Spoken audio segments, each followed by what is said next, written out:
You are in danger and need to act immediately to survive.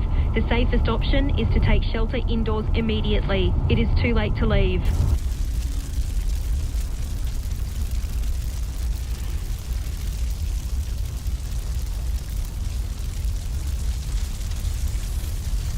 Black Summer emerges from the intersection of climate change, post-colonial societal values, and the normalization of large fires over time.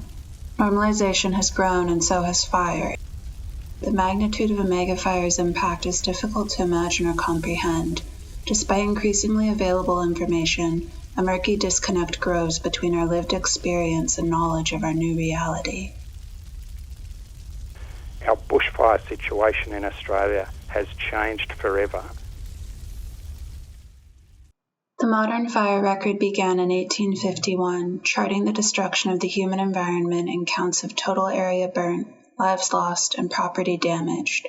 It was fire's proximity to human settlement that made its impact devastating. Fire filled the media and took hold in the public imagination, claiming days of the week, holidays, and eventually a whole season. But the nature of fire's disaster has changed with the climate. A megafire lacks exact definition, but is characterized by its uncontrollability. In Australia, it describes a fire that burns more than 1 million hectares, compared to exponentially smaller areas elsewhere in the world. A hotspot is a point of unusually high temperature on the ground. Together, hotspots form a living, delayed real-time data set, which is the primary means of tracking a bushfire in progress. This data is made available to the public online as hotspot maps through government research and emergency service agencies. But, like visible smoke on the horizon, this data has limited legibility without specialized knowledge. Without mediation, the meaning of a hotspot is not self-evident. The websites note in disclaimers that this easily accessible and highly promoted data is not to be used for the public's real-time decision-making. 6 satellites detect Australia's active fires from the atmosphere, broadcasting updated signals at least every 12 hours, with the most frequent at every 10 minutes. Sensors on board the satellites collect visible and infrared imagery to determine thermal anomalies in the landscape. VEERS, the most modern sensor that orbits 540 miles above Earth on the Suomi NPP satellite, operates at 375 meters resolution, about 3 times finer than its predecessors, which are also in use. First, it surveys a 3,060-kilometer wide swath of land in 6-minute orbit segments spanning multiple scans to produce a single granule. An algorithm is used to identify fire activity and thermal anomalies in the pixels that make up each granule. Called a fire mask, this process separates fire pixels from land, water, and cloud pixels. Fire pixels are classified as low, nominal, or high confidence. The sensor uses RGB infrared scans to determine the brightness, temperature, and radiative power of each fire pixel. The data from the different sensors is processed with unique software and algorithms into images.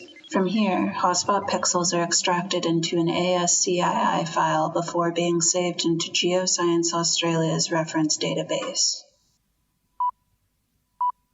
To be detected by every satellite, a fire must be at least 1,500 meters. Additionally, it can't be too cool in temperature, too short in duration, or too obscured by tree or cloud cover. Active fire detection relies on this remote technology, but depending on the sensor, accuracy can be as low as 62.5%. Climate change made 2019 the country's hottest year on record. Since 1910, Australia's average temperature has increased by 1.4 degrees Celsius, with the 7 years between 2013 and 2019 ranking in its 9 warmest years ever. Since the 1990s, southern Australia has trended drier. 17 of the last 20 years have seen below average rainfall. The Forest Fire Danger Index measures the threat of fire through dryness, rainfall, evaporation, wind speed, temperature, and humidity. In 2019, almost the entire continent had a well above average fire danger score, if not its highest ever recorded.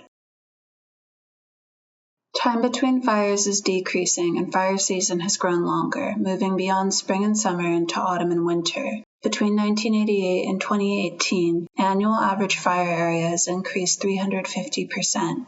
If Black Summer is included, it's 800%.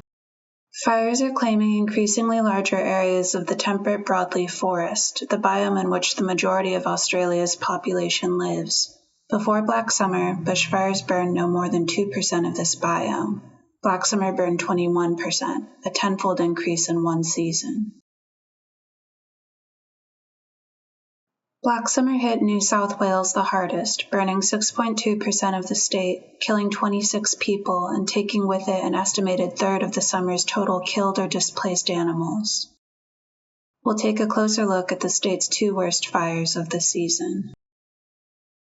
Gosper's Mountain Mega Fire, which burned for 108 days beginning on October 29, 2019, was Australia's largest fire ever. Though it was less than half the area of Gosper's Mountain, the Badger Forest Fire, which began 2 months later and burned for 70 days, became the most destructive fire of Black Summer in its damage to human habitat. Both sites are in eucalyptus forests, which make up nearly half the state's temperate broadleaf forest biome. Native to Australia, eucalyptus trees are made particularly flammable by their oil and detritus. Gosper's Mountain Fire began with a lightning strike in a remote section of the Wollemi National Forest. State officials expected the fire would self-extinguish, but after a dry decade, it spread rapidly overnight. Quick weather changes sent the fire from nearly out to out of control on day 11 and would continue fanning the flames over the next month. The massive fire formed its own weather system, a rare phenomena called a pyrocumulonimbus cloud. Month 2 of the blaze saw several backburns fail due to unexpected weather changes. Backburning is a standard firefighting technique that uses controlled burns to eliminate fuel from fire. Failures created new fires that joined the main blaze. A December 4th backburn attempt near Colo Heights was thwarted by the discovery of an empty car that would be trapped between the backburn and the fire. Firefighters abandoned the project for 17 hours to search for the car's occupants, who were found swimming recreationally in the nearby river. The fire destroyed many homes in Colo Heights. By December 6th, the fire became a megafire. On December 21st, as the blaze approached Sydney, extensive widespread evacuations were narrowly avoided. The media called it a catastrophic day. Catastrophic conditions exacerbated massive bushfires across Australia's New South Wales on Saturday. Wet weather in January slowed the fire, which was contained on day 79. It burned till February 10th when extensive flooding across the state presented a new disaster.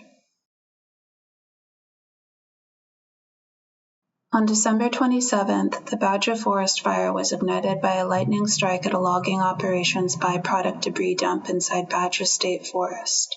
6 hours later, the fire was first reported by a neighbor. By day 3, the fire's speed grew rapidly, completely defying the Rural Fire Service's predictions.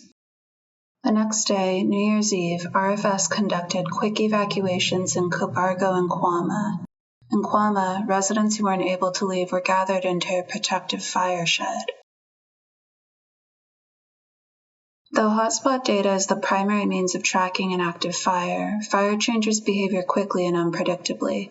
A megafire can grow 1 football field per second.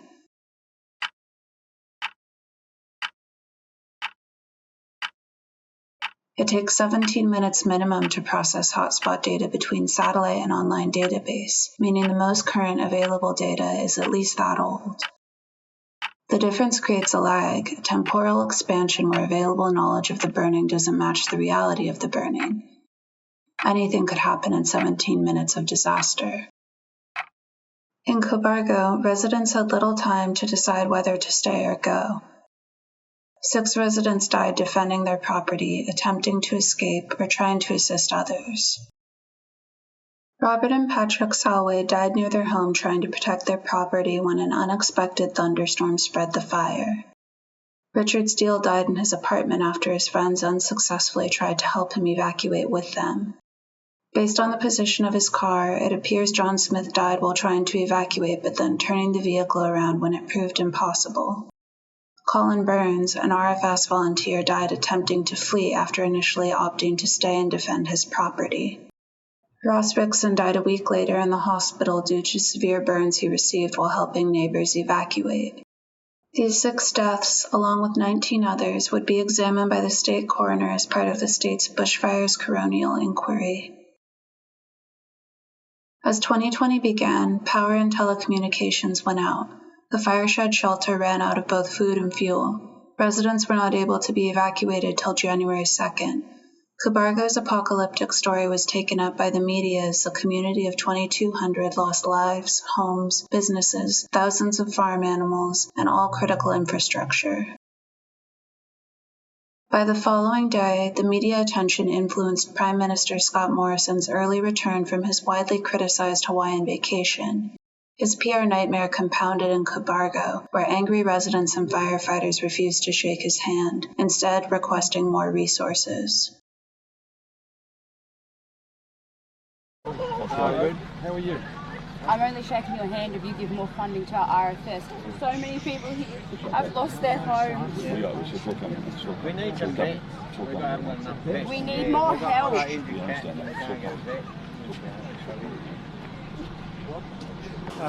tired. Oh, what? It's nice to see you.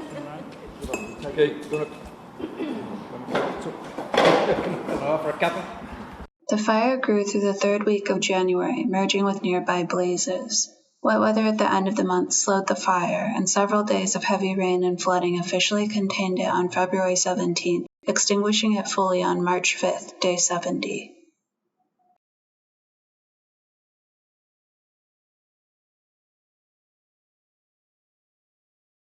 These fires provide 2 definitions of disaster, one rooted in immensity and the other in impact on humans. Their stories demonstrate fire's normalization in the way that people read, react, and attempt to live alongside it. Both fires were low probability events, but these predictions were based on climate conditions that are no longer reality. As seasoned firefighters fought megafires they didn't recognize, Australians had to interpret blazes that eventually proved to defy past experience and strategies. It was ultimately disaster-level rains and flooding that stopped the burning. The monitoring of Australia's fire hotspots relies upon the remote sensing technology of foreign governments. Japan's satellite is owned and operated by the nation's meteorological agency. The other 5 satellites belong to United States government agencies including NOAA, NASA, and the Department of Defense. Japanese satellite data is received by Australia's Bureau of Meteorology before being transferred to Geoscience Australia and Amazon Web Services. Hotspot data from American satellites is received directly by Geoscience Australia's station in the Northern Territory. It is then transferred via network link to Geoscience Australia headquarters in the Australian Capital Territory before further processing in one of Amazon Web Services' 8 data centers near Sydney. The national data then becomes available on the Commonwealth-owned Digital Earth Australia Hotspots database, a website operated in partnership with state agencies such as Landgate and government-affiliated research institutions like RMIT. The same data also goes to state-level primary emergency service providers who use it for immediate-term decisions and the predictions that generate localized emergency warnings. These agencies are responsible for communication with the public and share the data out on websites such as the Western Australian Government's My Fire Watch and the New South Wales Rural Fire Service's Fires Near Me map. At the state level, further local detail may be added to include fire alert level, size, and status. This additional information is collected differently in each state through some combination of ground truthing and aerial observation. After the fire, hotspot data's usage expands. Commonwealth and state emergency service managers use it to assess past responses and to improve future management practices. State land management agencies incorporate hotspots into their location services as part of property history. Natural resource management agencies use hotspot data to predict and prepare for impact on agriculture and natural resources. International agencies use the data to study the relationship between fire, ecosystems, and climate change around the world.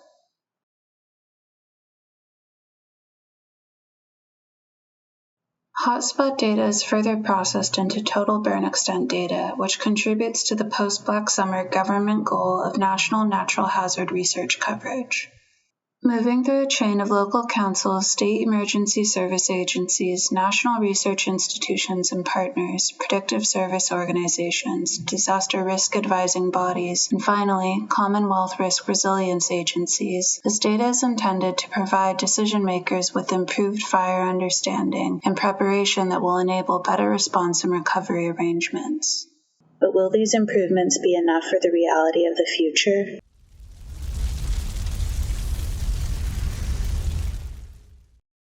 It's May 5th, 2022. This may be the last day of my life. I used to be a scientific researcher for the Australian government, but my loyalty now lies with the people. My conscience compels me to expose this conspiracy to the public, even if it costs me everything. Led by Australian and United States national governments, international organizations, and data collecting and processing agencies, there is a plot underway to manipulate weather to create meganatural disasters to serve the interests of the elite. They staged Black Summer in Australia and convinced the public that it was caused by climate change alone. I used to believe that too, until I saw the truth from the inside.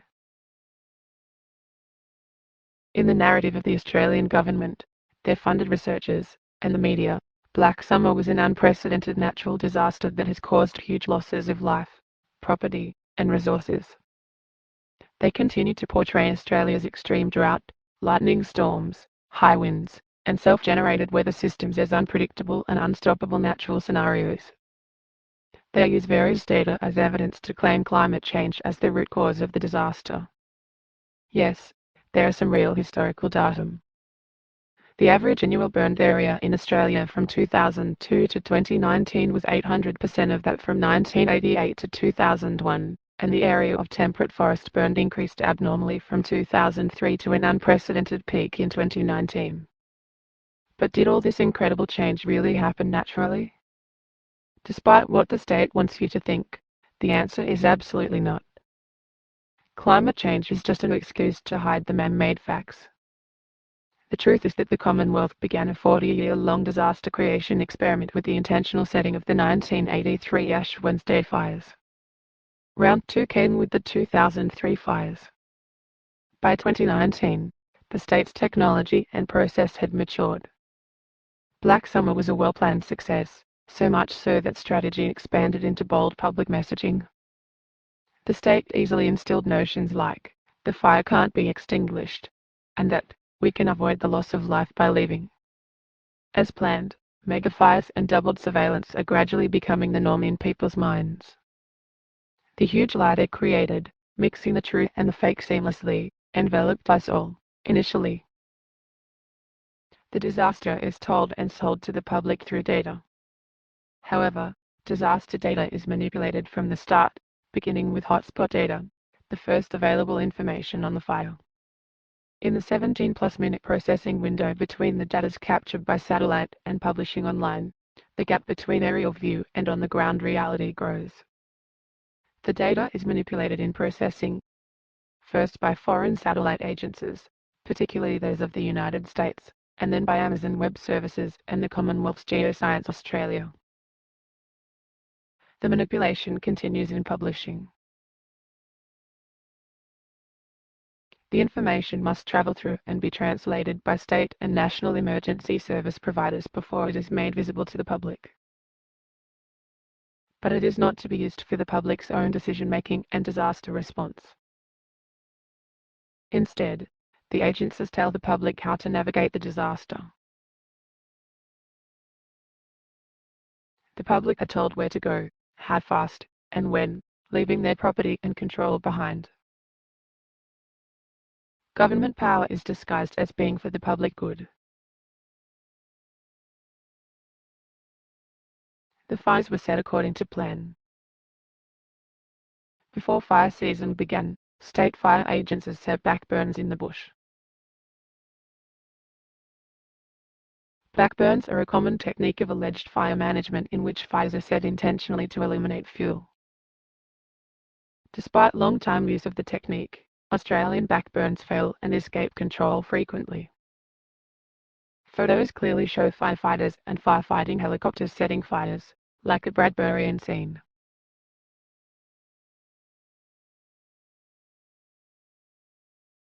Were the infamous swimmers of Black Summer's Polo Heights backburn really the cause of its failure, or were they potential witnesses who the firefighters needed to hunt down? Despite the increasing funds being donated to Australian state fire agencies, up to 90% of the peak firefighting force are volunteer civilians. Could it be that they aren't being trained to fight fires at all?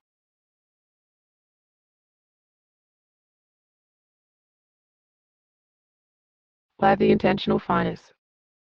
To shift and monitor the population. The disaster begins and the public subscribes to the emergency service agencies that monitor them digitally, directing their movements away from the sites slated for land use changes.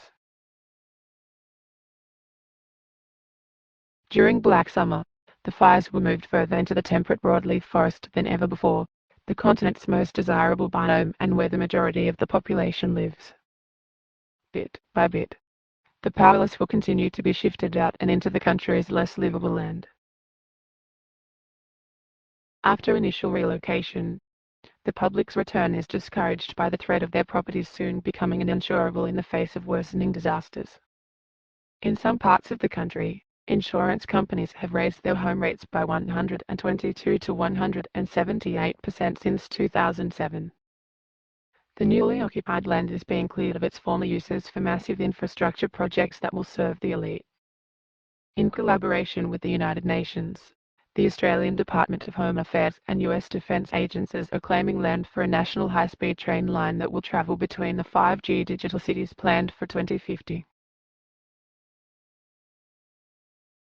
The future digital cities are being designed to house the wealthy, as are underground climate bunkers.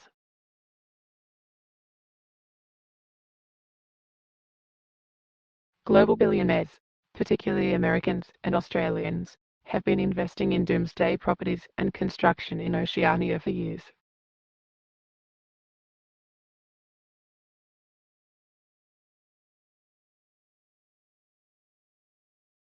As fires are set by the state, the Australian Bureau of Meteorology and partnering research institutions support the on-the-ground efforts by geoengineering pyrocumulonimbus clouds above the burns.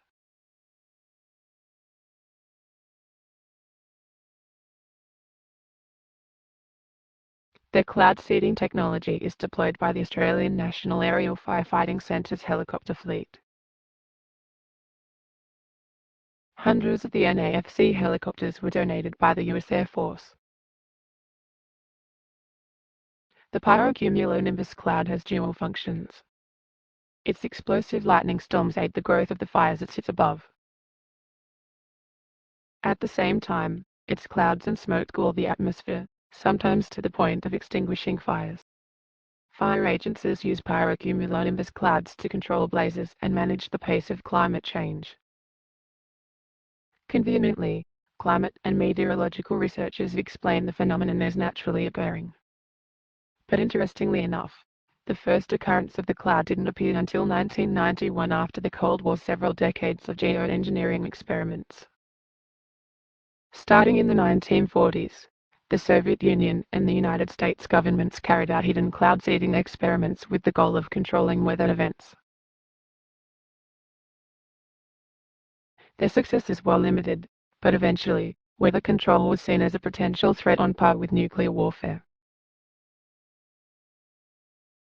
In 1976, the UN approved the Environmental Modification Convention, banning weather warfare and hostile uses of climate manipulation.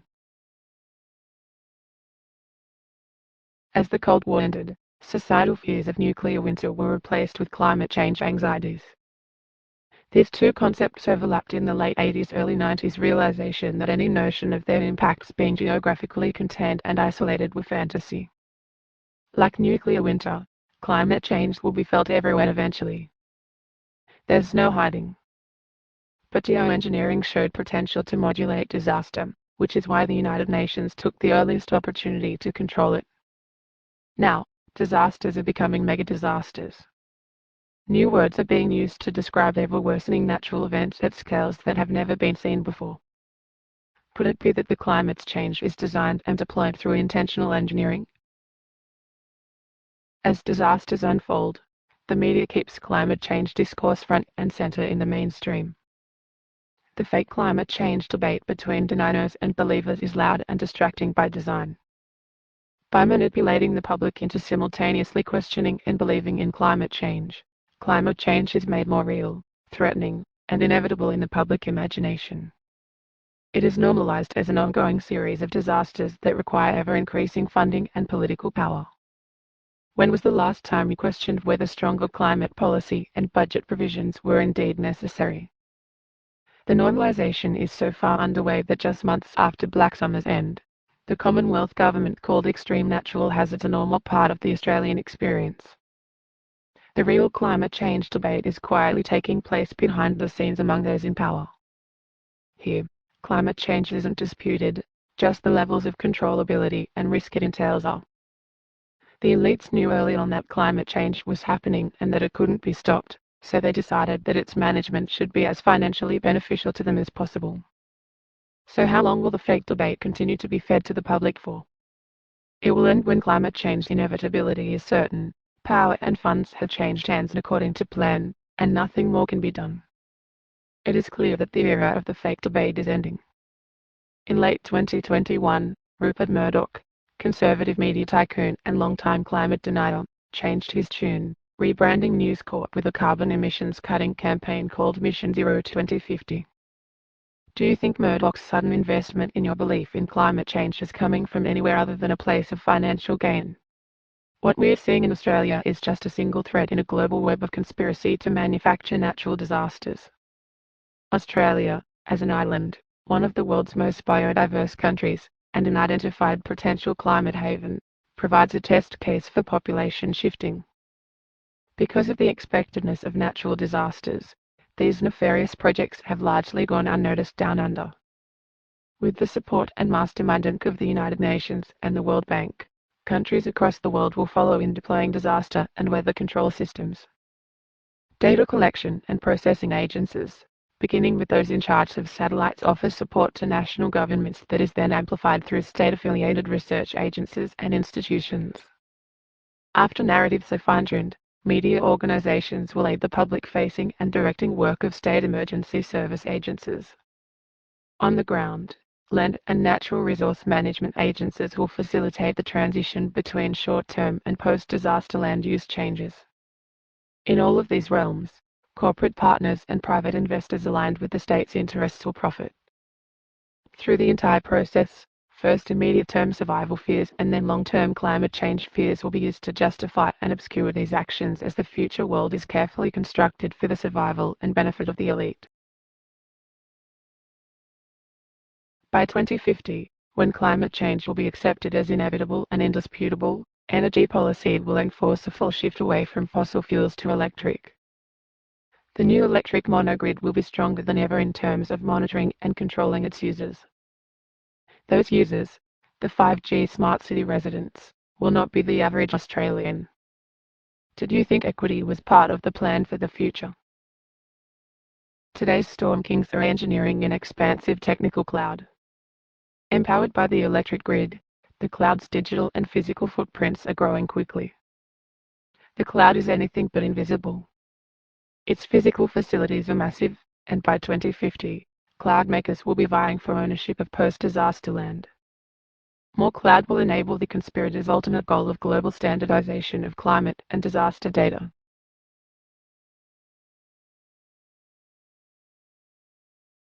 Why? It's not just for control over the world's disasters, but also for the creation of another medium of transmitting messages hidden from the public. The cloud isn't invisible and it isn't silent either. Acoustic observation confirms that there is another layer of intelligence circulating in the sound of global data flow. It's getting louder, but they don't want you to hear it. But the medium is the message. Disaster is coming for you, and it won't take till 2050 to get you.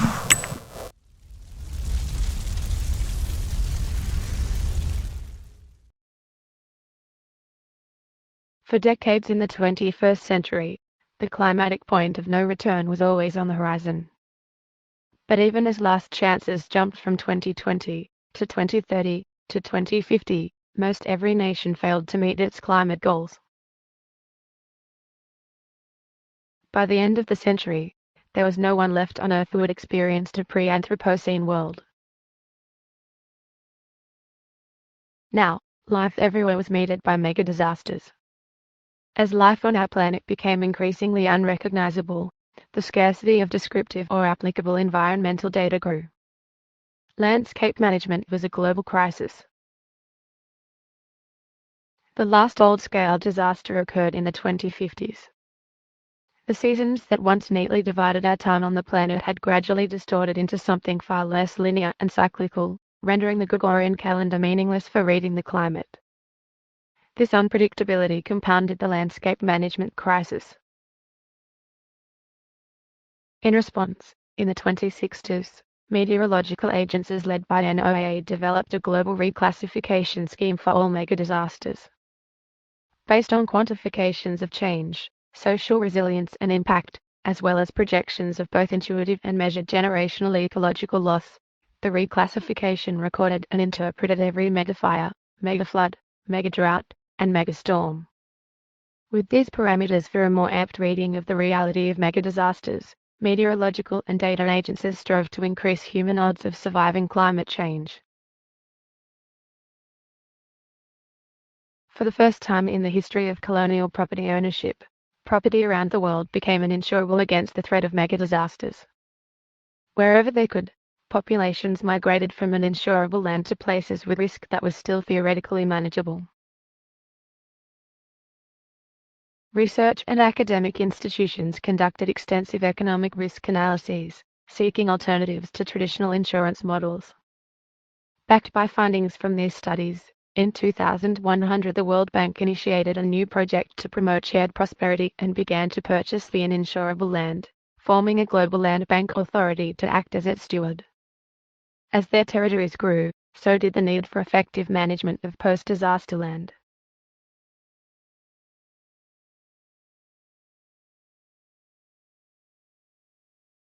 The reclassification and land bank projects grew in influence and took hold in public discourse. Indigenous organizations and land councils around the world influenced the integration of deep-rooted and long-practiced methods of understanding and living with disaster into mainstream regional cultures.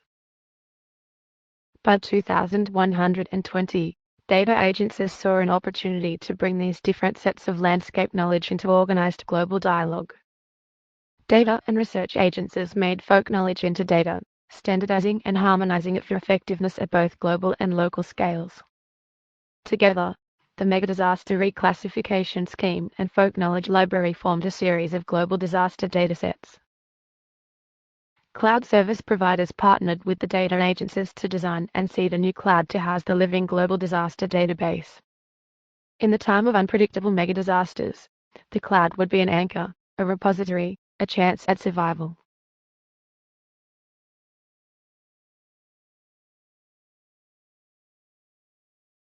The Global Land Bank Authority soon decided that its landscape management system would be rooted in local data collection that would expand the utility of the new collective cloud.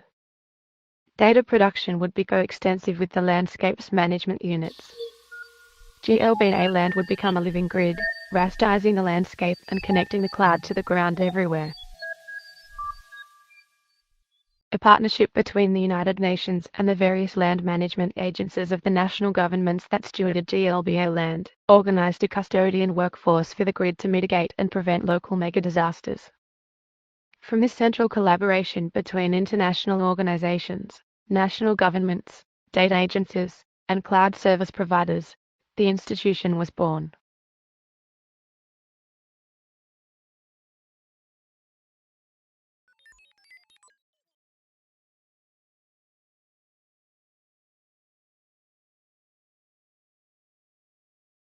In each pixel of the grid, custodians study and explore their landscape, inputting their learnings and experiences into the cloud. This is a perpetually ongoing process.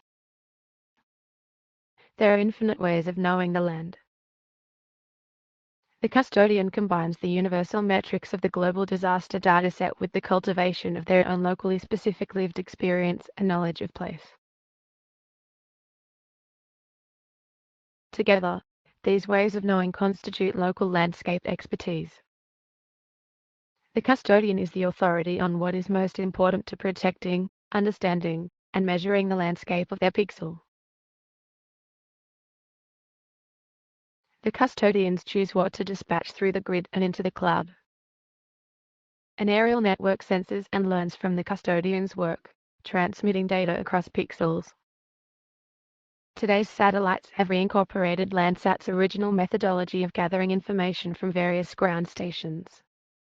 Observation takes the backseat to the sensing and communication of information and findings on land management practices and landscape knowledge.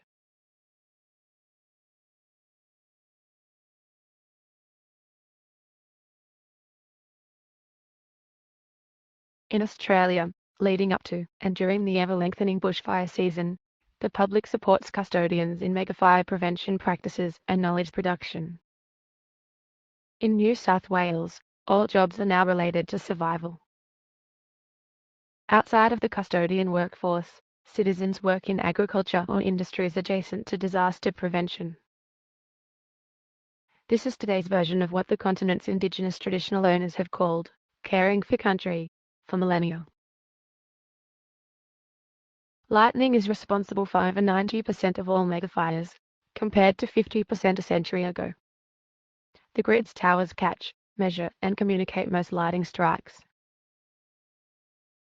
Custodians respond to the fires that start within their pixels. In an ideal scenario, they are able to use their foundation of preventative practices, local landscape knowledge, relevant cloud intelligence, and firefighting training to extinguish blazes quickly. Despite best practices, it is inevitable that some fires spread beyond custodian control and quickly become megafires. When this happens, custodians summon resources through the grid. With their landscape expertise, they inform the management of the growing fire by regional and national fire agencies. Fighting a megafire is a collaboration across organizational scales. Neighboring pixels monitor fire's growth and spread together. In surrounding pixels, various methods are used to contain and direct the fire's spread. As the fire moves through the landscape, custodians transmit their findings and experiences into the cloud in real time, building a detailed body of information on what happened, their response, what decisions they made, and why. The cloud harmonizes the different ground truth types, constructing a living archive of both locally and globally scalable data from the pixel. This disaster data is immediately available to the public in the cloud. Locally, citizens can access pixel-specific safety guidance from the on-ground expert. From anywhere in the world, people can follow the pixel and track and respond to the megafire in real time. In these various social media platforms, an evolving body of knowledge and social action is built. The cloud is ever-growing as a global resource on disaster survival, social conditions, economic information, risk calculations, landscape management practices, and scientific research. Algorithms enable original place connections that produce new knowledge through data overlays between pixels. With so many metrics for comparison, pixels anywhere can be brought into conversation together. Disaster data is highly valuable. The landscapes that become uninsurable due to disaster are the ones that make profits for the primary cloud users, research institutions, data agencies, and media companies. Through the GLBA, these profits flow back down to the landscapes that produce them, endowing them with a new form of insurance and investment in the custodian program. The megafire's footprint spread past the current extents of the grid. Most residents of this land outside of the grid were displaced by the megafire and lost their property. In post-burn surveys by national and regional land management agencies and the National Insurance Council, most of the megafire's footprint is declared uninsurable. The GLBA purchases the land for expansion of the grid. As Australia's grid expands, formerly diverse land uses are redefined by the new pixel structure. Agriculture, pastures, wetlands, industrial uses, and new forests are prioritised in converted land. After several months, the burn extent is fully integrated into the grid's infrastructure. Local relocation of those displaced by the megafire is a prime concern of the recovery process. The knowledge of the landscape is irreplaceable and provides an essential foundation for the successful implementation of the custodian system. As original residents share their landscape expertise, guiding the custodians in the initial post-mega disaster surveying and exploration of the pixels, knowledge of these newly gridded grounds is added to the cloud. By the year 2220, the institution's planetary grid completely encircles the globe. The Earth's landscapes are now fully rasterized, forming a global datascape with each pixel continually seeding its own knowledge into the cloud. The institution's grid has proven to be a globally stabilizing project, steadily increasing the rate of ecological survival. For the first time in a century, human society is beginning to reflect a slight sense of security in the face of mega disasters. With the complete grid in place, the cloud has no limit as to how much geo-knowledge it can archive. How long can this strategy ensure our future on Earth?